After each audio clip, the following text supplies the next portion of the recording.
racially profiled at the ages of 9 and 10. That's what two Chicago mothers say happened to their daughters while shopping in Chinatown. You know, I get some of you that would say to me, even if it was legit racism going on, you still wouldn't report on it. You still would try to back them up. Well, I want to draw your attention to this absolutely 100% lovely story.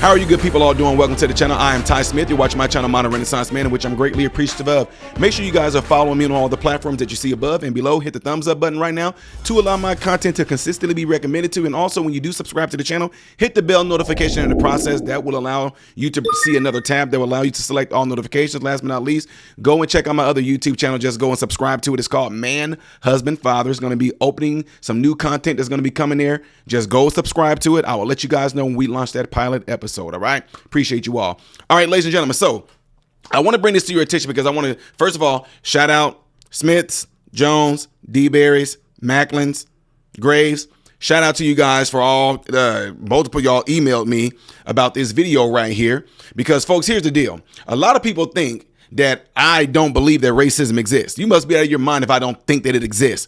On the level that they try to portray it in media, absolutely not. So what am I saying this for? Family brought me this video from my home, Chi-Town, of an incident I didn't even know about. And they brought this to my attention, and I want you guys to see it because you get to see how things play out. What you're getting ready to see, you know what? I'm not even going to give it away. You guys check this out. Racially profiled at the ages of 9 and 10. That's what two Chicago mothers say happened to their daughters while shopping in Chinatown. Our Suzanne Lemagneau has been listening to their story and the lessons learned from the scary moments these two young girls say they endured. For 10-year-old Malin Hall and 9-year-old Addison Willett, a trip to Chinatown is a monthly fun-filled experience. My dad, my mom, my grandma, everybody has bought something from that store. My dad even bought a hat and a bowl from there. But a recent visit to that store, AJ Housewares and Gifts on January 2nd, left the girls feeling anything but joy. They started following us around the store. Then an employee accused Malin of shoplifting a keychain. I had picked up one that I really liked, but then I put it back because I didn't really want it anymore. And I had just put it on a random shelf because I didn't know where to put it. She was like, empty your pockets out, empty your pockets out. And then I showed her multiple times because I had wore one of my mini bags that day. So I showed her inside my purse, I showed her inside my pockets. Willett was also asked by the store employee to empty her pockets. She put her hand on Madeleine's back and then it looked like she was guiding out the store on the cameras, but she actually was pushing her. Trying to push her out? Yeah, but she did. She had pushed me, and then she closed the door and locked it. But also, when we were getting, they made us empty out our pockets and stuff. How did that make you feel? It made us feel really, sad and just, we weren't, we didn't matter in that moment type of stuff because we are human too, and I feel like they didn't think, they just thought of our skin colors. It wasn't anybody in there that was the same color as me. And that's why you feel you were singled out? Willett's mother, Ashley Fuller, was right outside the store when the girls left, sobbing uncontrollably. I thought someone hit them or I just didn't understand what was going on. After I figured out what happened, I contacted the police.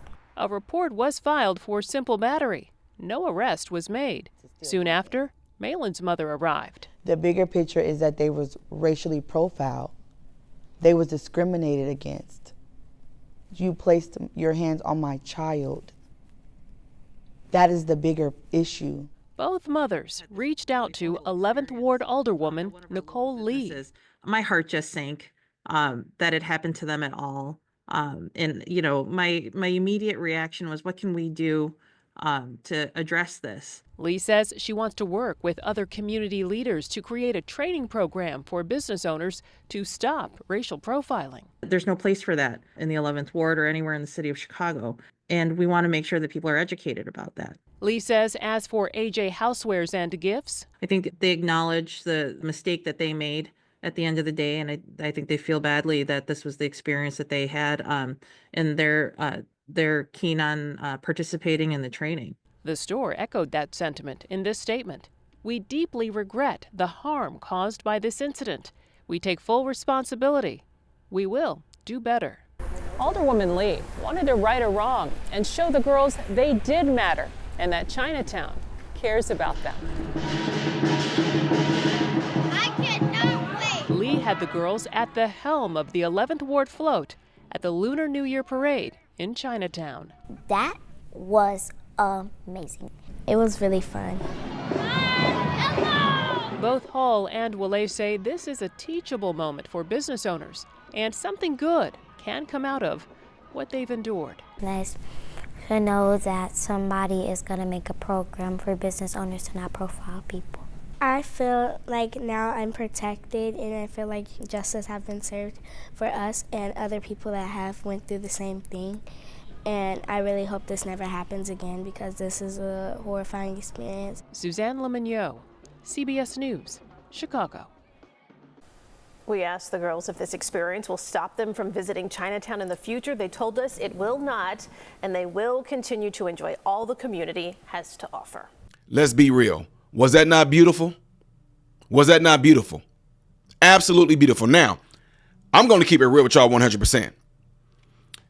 The fact that those girls said that there were other people in the store and they got pointed out, yes, I would be like, why'd you point them out? Why did you point my daughters out? What made you go and ask them? What the nerd? You made them open their bags and everything like that?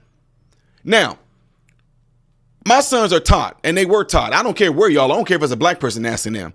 If the girls did the right thing, they were so look at them. They were so well spoken. Were they not? That was beautiful. Very, very, very beautiful, beautiful, elegant, classy young girls, right? The issue I would have had was that girl talking about she was pushing her out the store, pushing her out. We'd have had an issue with that. Now, look at the takeaway from this, folks. It seemed like it turned out that it was indeed they were being racially profiled, plain and simple.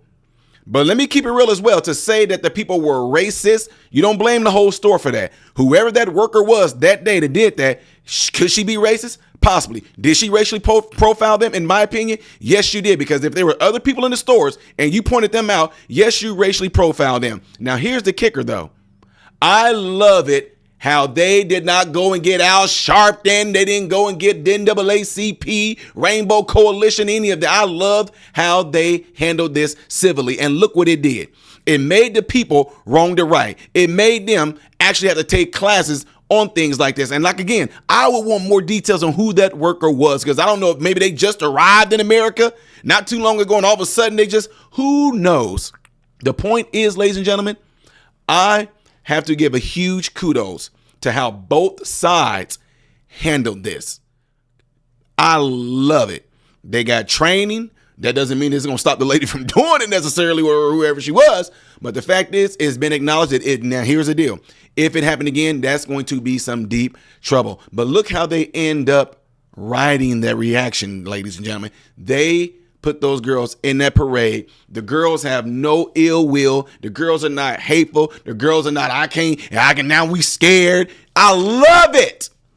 Because you know what they would try to do? They would try to turn those little girls into victims. Al Sharpton would have came down. Now these little girls gonna have to sit there and worry about every time they come to Chinatown if somebody gonna be looking at them and profiling them. And this the problem. I'm so glad it was not handled by none of those freaking race baiting hustlers. 100%. Kudos to the mothers of those beautiful, well-spoken, classy young girls. Kudos to the mothers for how they are and how they handled it. Although I still wouldn't want to be like, as a dad, I'm like, where was daddy at? I want dad to be there too. Kudos to the aldermen who made sure that this store was reprimanded for what they did.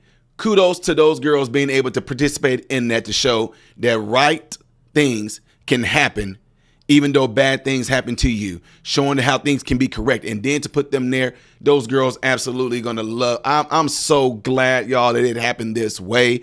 Shout out to all parties involved except for the little racially profiling lady that did this to these young girls. I absolutely love this story. Guys, y'all let me know what y'all think of this. And I'm telling y'all, not too many, I know that not too many people are going to be reporting on this story, but since I'm from the Chi-Town, I had to bring it to you guys. Make sure, because if the parents happen to see this video, make sure you guys leave comments to the parents and to those beautiful young girls in the comment section so they can read it, to know that we support them and are so glad that it turned out the way that it did. All right, don't forget to do what you guys see in the animation right here. And if you would like to see the next video that I will be doing in order, it's that one up there, Variety, right here. I am Ty Smith, Model Renaissance Man, hoping and praying that every last one of you have food, shelter, and clothing. Most of all, praying every last one of you guys are in great health, mentally, physically, emotionally, spiritually.